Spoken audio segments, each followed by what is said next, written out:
Hello, welcome to Dungeons Podcast. I'm Rose Justin. For today, for this week's book review, actually, we're reviewing a Marvel Comics novel in collaboration with Putnam, The Fantastic Four: The Redemption of the Silver Surfer, written by Michael Jan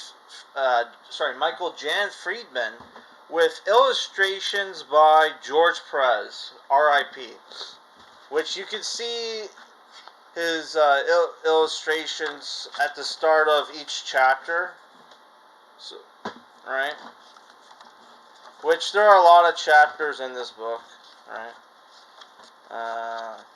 There's. Yeah, you can see Sue Richards and Silver Surfer meet Annihilus right there. And there's Human Torch fighting alien women. Right. There's one with Reed Richards. Well, there's Blastar, who's a villain in the book.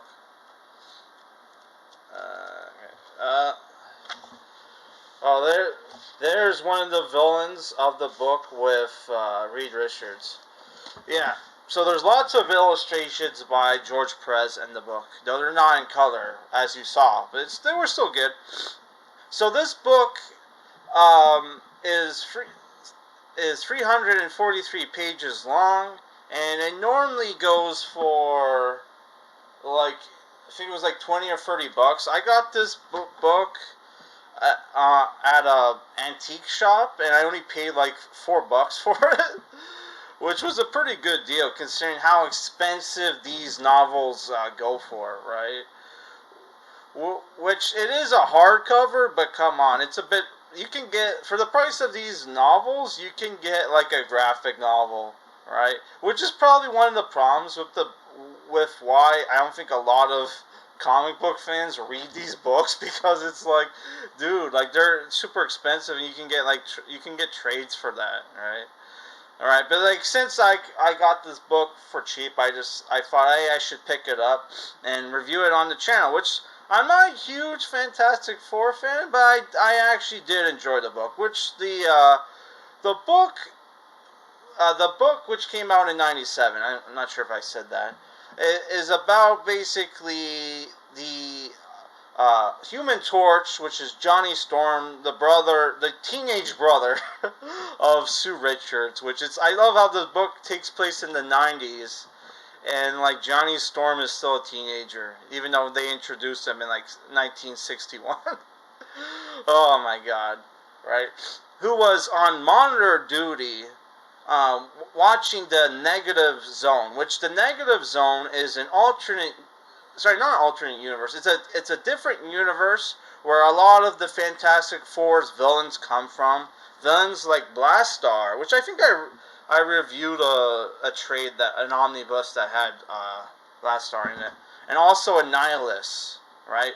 Who Annihilus is like a green and purple alien, bug-like alien with green bat wings, which is super weird.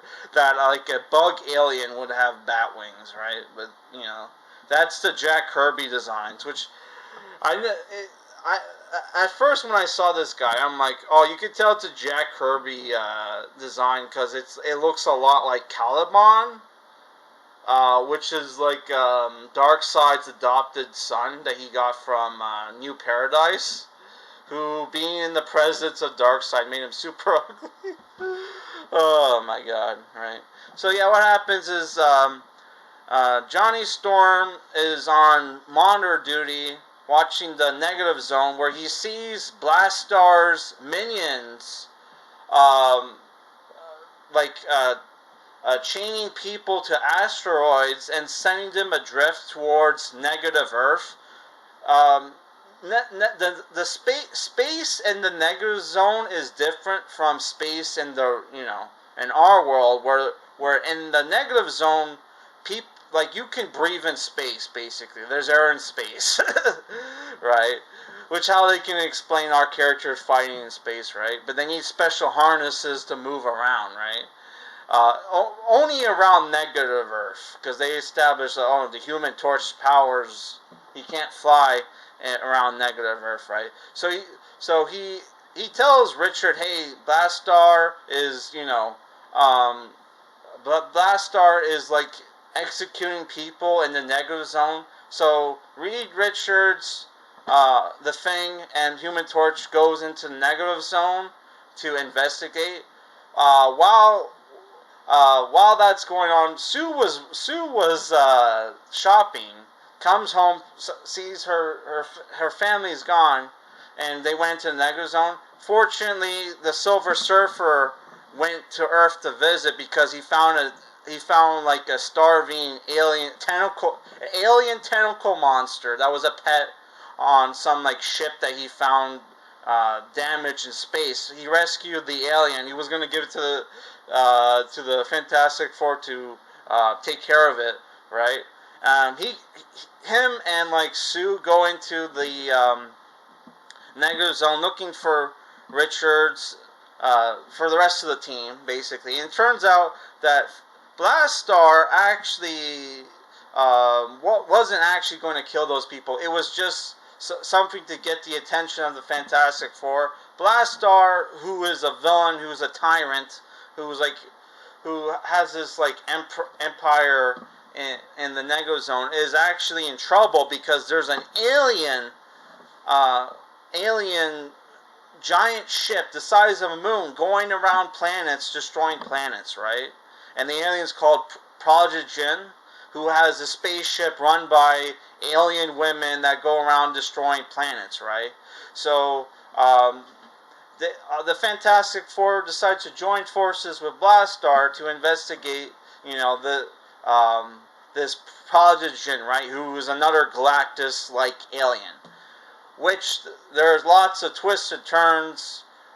Is Prodigen a good alien or a bad alien? Can they trust Blastar? Because they go to meet the Prodigen.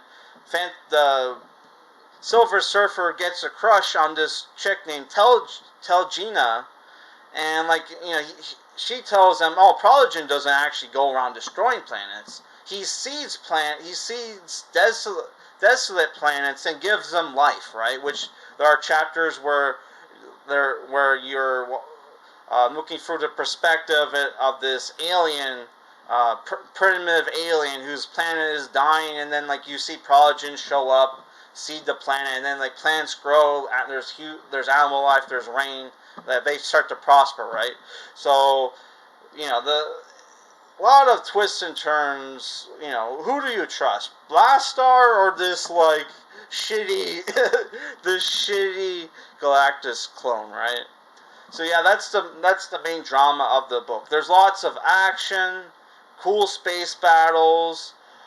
There's one-liners from the Human Torch and the Thing, right? There's even romance between Silver Surfer and this alien chick, right? And you get there's brutal fights where Blastar has to fight a gladiator style arena because he needs this alien world's fleet to help take on the Prodigen. Which there's a thing where he wants to destroy the Fantastic Four because they didn't help.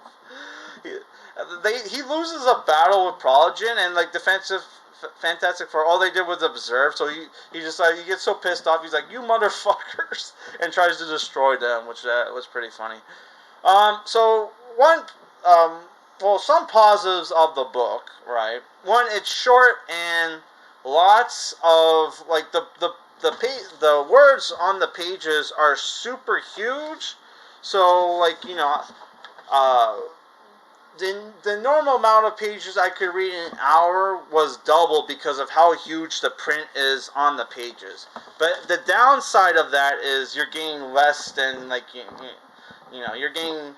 You think you're reading a 400-page book when really you're reading a 200-page book because of how huge the text is, right? Yeah, so there's that problem, right? One other problem I have with the book is very predictable. Very predictable, but it doesn't exactly go the way you think it does, but it kind of does, right? That's the problem with the book. But overall, I think if you're a fan of the Fantastic Four, you'll probably enjoy this book. And like Silver Surfer was also cool in the book as well. But yeah, it is the problem with the book is it's very predictable. But then again, you can say that about most Marvel comics or comic books in general, right? Then there's also the problem with the unless you can get this book for cheap, it can be kind of expensive. I'm sure since it's an older book, right? Since it's an older book, you don't have to pay too much for it nowadays. But yeah, definitely don't get it for the the the the price on the jacket, right? Yeah, if you can get it for $10 or less, I would say it's worth it. And I would say the book is a 6.5 out of 10, right? So, because we have X-Men month starting tomorrow, we're going to take a break from weekly book reviews. But if I have time, I'll try to put out like another Wheel of Time book this month. If not, we have lots of comic book reviews. Starting with this tomorrow, right? X-Men Mutant Genesis by Chris Claremont and Jim Lee. Make sure to check that out, and also my HeroClix haul, which I got some pretty cool HeroClix during the week.